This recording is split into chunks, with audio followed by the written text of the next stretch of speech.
विज्ञान जी, किस तरह से आप देखते हैं इस मंत्रिमंडल विस्तार को?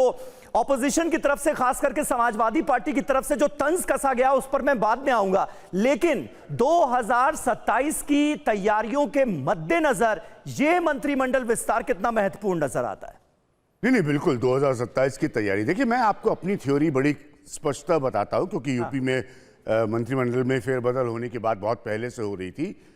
पश्चिम बंगाल के चुनाव से आने वाला सबसे बड़ा सबक क्या है, बंगाल का आकलन हम नहीं कर रहे हैं, वो ये है कि ममता failed to understand, Mamata Banerjee इसको पूरी तरह से नहीं समझ पाई कि उनके खिलाफ एंटी इनकम्बेंसी किस तरह की है, कानून व्यवस्था से नाराजगी किस तरह की है। ये सब बातों ने बहुत बड़ा बीजेपी को ऐतिहासिक जीत दी। हाँ। बीजेपी ग्राउंड पर काम करने वाली पार्टी है। मैं अपनी बात जल्दी से 2 सेकंड में पूरी कर लूं। जी। उसको बहुत अच्छे से समझ में आता है कि अगर कोई सरकार इतना लंबा समय उत्तर प्रदेश में रह चुकी है, एक नेचुरल एंटी इनकम्बेंसी बिल्ड करेगी, और अगर उस नेचुरल एंटी इनकम्बेंसी को आपको प्रीएम्प्ट करना है, आपको उसको अभी से रोकना है, अभी से नियंत्रित करना है, तो आपको अपने मंत्रिमंडल के चेहरों में फेरबदल रीजन वाइज, जैसा कि साफ नजर आ रहा है, आपको करना होगा। तो इसलिए मैं मानता हूं कि बहुत जरूरी एक्सरसाइज है योगी आदित्यनाथ की सरकार की उत्तर प्रदेश में। जयशंकर गुप्ता जी, इस पर एक छोटा सा रिएक्शन आपका, क्योंकि अखिलेश यादव समाजवादी पार्टी के मुखिया वो ये कहते हुए, तंज करते हुए नजर आए इस मंत्रिमंडल विस्तार पर कि 9 साल में कुछ नहीं कर पाए तो 9 महीने में क्या कर लेंगे ये मंत्री। तो जिस बात का जिक्र अभिज्ञान जी भी कर रहे थे कि चेहरे बदलकर कोशिश ये बताने की कि भाई सरकार ने देखिए इनका भी ख्याल रखा, वो क्या कामयाब होती हुई नजर आएगी इन 9 महीनों में? आप कैसे देखेंगे? नहीं, अभी चुनाव में समीर देर है उत्तर प्रदेश के, लेकिन ये है कि भाजपा के विधायकों में थोड़ी सी ये थी कि भाई जिसको चाहिए उसको मिल नहीं रहा। जैसे समाजवादी पार्टी से जो छोड़ करके आए थे लोग, पूजा पाल हैं या ये मनोज पांडे हैं, और भी कई विधायक थे जी। और दूसरी तरफ था कि उत्तर प्रदेश में ब्राह्मण समाज जो है वो भारतीय जनता पार्टी से बहुत नाराज नहीं कह सकते हैं, तो खुश नहीं था। और दूसरी तरफ जो है अखिलेश यादव का जो पीडीए का फार्मूला चल रहा है, उसकी काट के लिए इन्होंने ये चाल चली है, और उसमें इन्होंने ध्यान दिया है खास तौर से जो ओबीसी अदर देन यादव और दलित अदर देन जाटव, मतलब ये जो फार्मूला पहले कभी गोविंदाचार्य जी ने दिया था भारतीय जनता पार्टी के लिए, तो उसी फार्मूले को एक तरह से लागू करने की कोशिश कर रहे हैं। भूपेंद्र सिंह चौधरी जो हैं वो प्रदेश भाजपा के अध्यक्ष रहे हैं, अगर यही नाम हो रहे हैं तो मेरे ख्याल से यही नाम होंगे जी। तो वो जाट चेहरा है, जाटों में भी बहुत खलबली एक रही है, मतलब जितना उनको चाहिए था, जो उनको लगा कि जयंत चौधरी भी आ गए साथ में और सारा कुछ है तो हमको भी मिलना चाहिए प्रतिनिधित्व, तो उनको भी उतना नहीं मिल पा रहा था। हो सकता है कि शायद उसकी भरपाई करने के लिए किया है।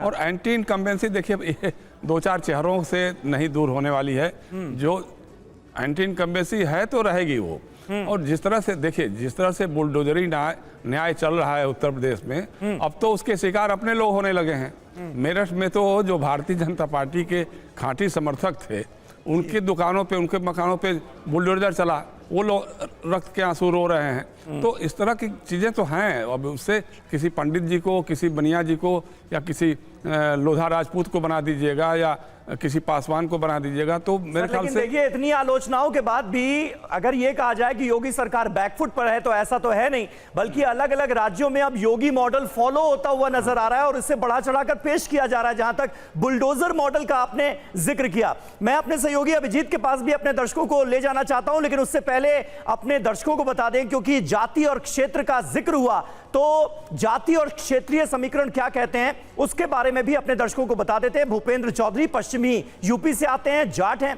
मनोज पांडे अवध से आते हैं, ब्राह्मण हैं। कृष्णा पासवान बुंदेलखंड से आती हैं, पासी हैं।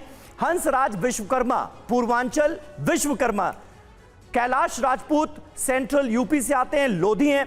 सुरेंद्र दिलेर पश्चिमी यूपी से इनका ताल्लुक है, और वाल्मीकि समुदाय से आते हैं। अभिजीत हमारे साथ, हमारे सहयोगी लखनऊ से मौजूद हैं। अभिजीत, ये जो कॉम्बिनेशन नजर आ रहा है, कहा जा रहा है कि भाई मिशन 2027 के मद्देनजर ये मंत्रिमंडल विस्तार बहुत अहम है। किस तरह से तमाम जातीय और क्षेत्रीय समीकरणों को साधने की कोशिश इसमें की गई है, जरा बताएं। निश्चित तौर पर समीर, इसमें अगर हम देखें तो क्षेत्रीय संतुलन बनाने की कोशिश और उसके अलावा जातीय समीकरण को भी भेदने के साथ साथ अगर हम देखें तो इसमें पूरा बैलेंस एक बनाने की कोशिश की गई है। बेशक 6 मंत्री नए आज शपथ लेंगे, 2 के प्रमोशन की बात हो रही है, लेकिन इसमें जो बैलेंस क्रिएट करने की कोशिश की गई है वो सबसे पहले 1 ब्राह्मण, 3 ओबीसी और उसके अलावा 2 दलित, ये चेहरे इसमें शामिल किए गए। और अगर क्षेत्रवार भी अगर हम बात करें तो कन्नौज, जो कि अखिलेश यादव का गढ़ है, वहां से एक लोधी समाज से जो नेता आते हैं राजपूत, उनको यहाँ पर मंत्री बनाया जा रहा है, जो कि जमीनी स्तर के कार्यकर्ता थे। तो इसमें कई बातों का ध्यान रखा गया है और तमाम जो नेता हैं उनके प्रोफाइल की भी अगर बात करें तो बागियों को भी इसमें एकोमोडेट करने की बात हुई। मनोज पांडे को कैबिनेट मंत्री बनाया जा सकता है। तो इस तरीके की से एक बैलेंस जो है इसमें क्रिएट करने की कोशिश न केवल क्षेत्रीय और जातीय के साथ साथ इसमें बागियों को भी एकोमोडेट किया गया है। और अगर हम बात करें तो सबसे यंगेस्ट जो इसमें मंत्री शामिल हो रहे हैं वो 31 साल के हैं, जो सुरेंद्र दिलेर हैं। तो इसमें उम्र वर्ग का भी ख्याल रखता है और वो एससी समुदाय से आते हैं। तो इस तरीके से इसमें ख्याल, और पुराने कैडर जो उनका पूरा परिवार रहा है वो जनसंघ के समय से जुड़ा रहा। उनके दादाजी भी सांसद और विधायक रहे, उनके पिता रहे, और उसके बाद वो 3rd जनरेशन पॉलिटिशियन है। तो हर तरीके का बैलेंस पूरा पश्चिम सेंट्रल के अलावा अगर जातीय समीकरण की बात करें तो क्षेत्रीय संतुलन के साथ साथ जातीय समीकरण को साधने की कोशिश और सीधे सीधे पीडीए के कार्ड के तौर पर इसको तैयार करने की एक सिग्नलिंग है 2027 के चुनाव से पहले, क्योंकि चुनाव के अब केवल 8 या 9 महीने बचे हैं। तो एक मंत्री जो नया बनेगा उसके पास करने के लिए, विकास कार्य के लिए कितना समय होगा, और उसके बाद जब चुनाव में जाती है पार्टी तो ज़्यादातर समय जो है वो चुनाव पर केंद्रित चीज़ों या गतिविधियों में बीतने वाली है। लेकिन इस मंत्रिमंडल विस्तार से एक बड़ा संदेश देने का प्रयास जो है वो निश्चित तौर पर इसमें दिखाई दे रहा है। समीर।